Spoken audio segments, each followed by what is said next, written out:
Добрый дзень, шаноўнае гаспадарства, з вами Наталья Слеж, вы на канале Астралогія, гісторыя рок-н-рол або на тиктоку Акстрама.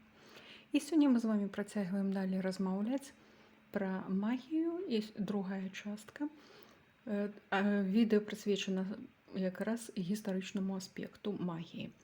І так дакладна, канешне, вызначыць, адкуль паходзіць магія, яе перыяд існавання вельмі складана. Можна казаць, колькі існуе чалавек, столькі існуе і магія. І гэта сфера сапраўды вельмі і вельмі старажытная. Многія яе карані і накірункі вызначыць прям дакладна, напэўна, не ўяўляецца магчымасці.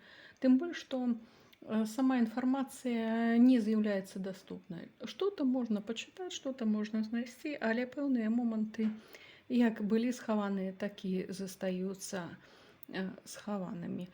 Асноўную літаратуру, калі вы хочаце пачытаць менавіта навуковую, то я бы параіла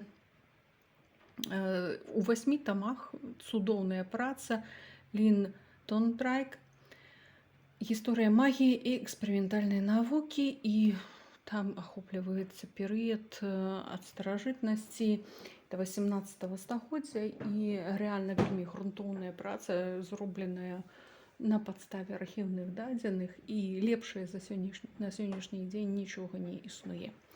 Калі мы ўжо гаворым пра магію, то чаму яна існуе, чаму існуе такая асоба, як маг?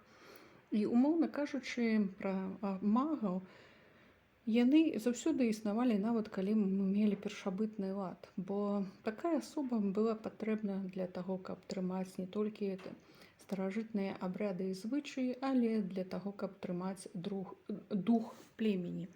І гэта такі момант вельмі істотны, бо калі ёсць такая асоба, якая адказвае за духоўнае развіццё той ці іншай суполкі, яна мае пэўныя сілы, то яна мае магчымасць выправіць дадзеную суполку, накіраваць ёй і захаваць ад знішчэння. Але такія рэчы адбываюцца ў тым выпадку, калі ідзе ўзаемнае шанаванне. Калі такога мага выкідваюць, то зразумела, і пасля ідзе дэградацыя. Пазней такую функцыю магічную імкнулася выконваць рэлігія, і пасля гэта функцыя перакладзена как бы была да навукоўцаў, навучальных установаў і гэтак далей. І можна казаць, калі ў грамадстве гэтая структура здаровая, то і грамадства здаровае. А калі не развіваецца гуманітарныя навукі, то рана ці позна знікнець і само грамадства. Гэта так, крыху філасофскага такога адхілення. А так, я бы хацела крыху сказаць па гісторыі магіі. Канешне, у гэтым кароткім роліке немагчыма распавесці ўсе гэтыя рэчы, але я бы хацела пазначыць на пэўныя моманты, каб, можа быць, звярталі ўвагу і ў мастацтве, і ў архітэктуры, і гэтак далей. Магічныя рэчы ёсць. Людзі, якія займаліся магіяй, яны прысутнічалі заўсёды. Але калі мы кажам пра высокую магію, якая стваралася праз трактаты, праз рытуалы больш высокага плану, гэта такія рэчы праяўляюцца ў Месапатаміі, у старажытным Егіпце, Грэцыі, пасля моцна развіваюцца ў Еўропе. І яны знайшлі сваё адлюстраванне як у сімвалізме, так і ў розных мастацкіх творах. І калі будзеце вандраваць, то ў храмах можна часам сустрэць вельмі дзіўныя рэчы, якія абсалютна не маюць як бы дачынення, а насамрэч яны маюць дачынення да магіі, таму што якраз такі рэлігія не была такім чыста рэлігійным творам. Вельмі часта ва ўсіх рэлігіях утрымліваўся магічны аспект, або існавалі людзі, якія практыкавалі магію уціхаря і бачылі ў ёй больш моцны інструмент, чым рэлігія.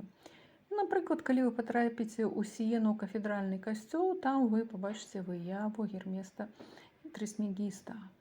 Асоба, якая вядомая са старажытнасці, са старажытнай Грэцыі, але першапачаткова з Егіпта, і скрыжалі, яго працы вядомыя і іншыя, і яны распаўсюджваліся і друкаваліся. І ў тым ліку ў Кракаве было асобнае выданне. Яго афарызмы, напрыклад, адзін з самых вядомых, што ўверсе, то і ўнізе. І там у гэтых яго працах вельмі шмат рэчаў, якія звязаныя з магіяй, і яго працы з'яўляюцца асноўнымі.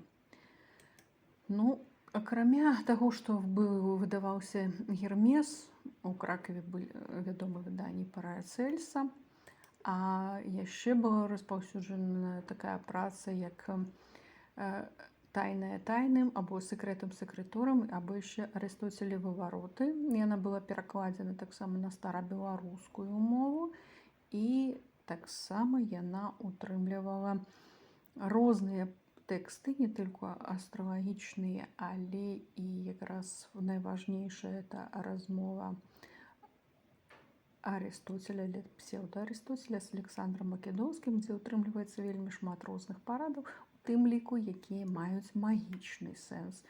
Пра гэтую працу, праца выдадзена, і пра яе ёсць вельмі шмат артыкулаў. Ну, напрыклад, яшчэ калі вы патрапіце у Ватыкан, музей Ватыкана, то звярніце ўвагу яшчэ на адзін твор таксама перыяд Рэнесанса Рафаэля, фінская школа. І там можна пабачыць вельмі шмат сімвалізму, у тым ліку Платона, у тым ліку і іншых асобаў, якія мелі дачыненне да магіі. Дарэчы, у музеях Ватыкана такіх выяваў вельмі шмат. Выява магія знаходзіцца у ліку роспісаў палаца ля Раджіоне ў Падуі 13 стагоддзя, і сам гэты палац варта наведаць, таму што там вельмі шмат астралагічных і іншых выяў, і это было адкрыта ў публічнай прасторы. Ну і яшчэ трэба адзначыць, што асобы, якія былі пры ўладзе, яны вельмі часта звярталіся да паслугаў магіі, і гэта класічная рэч, калі магія і ўлада была побач. Ну, хачу, напрыклад, звярнуць увагу пра існаванне рукапіса Альфонса X па астрамагіі. Зараз ён знаходзіцца ў бібліятэцы Ватыкана. Варта адзначыць, што бібліятэка Ватыкана адна з самых багацейшых па дадзенай тэматыцы, прычым творы на вельмі розных языках. Акрамя таго, што там разнастайныя творы, яшчэ 16 стагоддзя пачалася мэтанакіраваны такі збор гэтых твораў. І яшчэ адносна такога моманту, як паляванне на ведзьмаў, я б хацела адзначыць, што было гэта не столькі змаганне з ересю, як барацьба з канкурэнцыяй. І падчас такога палявання у гэтых асобаў забіраліся ў тым ліку і кніжкі, якія былі вельмі каштоўныя. Яшчэ адну асобу, якую варта згадаць, якая мела непасрэднае дачыненне яшчэ да Вялікага княства Літоўскага і Рэчы Паспалітай, это Габсбург Рудольф II, які быў вядомы тым, што прыхільны быў да магіі, яго быў якраз двор, які мэтанакіравана падбіраўся для магічных мэтаў. У яго, напрыклад, працаваў Джон Дзі, а Джон Дзі таксама быў звязаны і яшчэ з Кракавам і іншымі гарадамі. І Рудольф меў сталыя кантакты з Васілём Астрожскім і іншымі асобамі. Таму ён быў не адзіны, дарэчы, Стэфан Баторый таксама цікавіўся магіяй, і гэта ў тыя часы якраз такі рэч была вельмі і вельмі распаўсюджаная.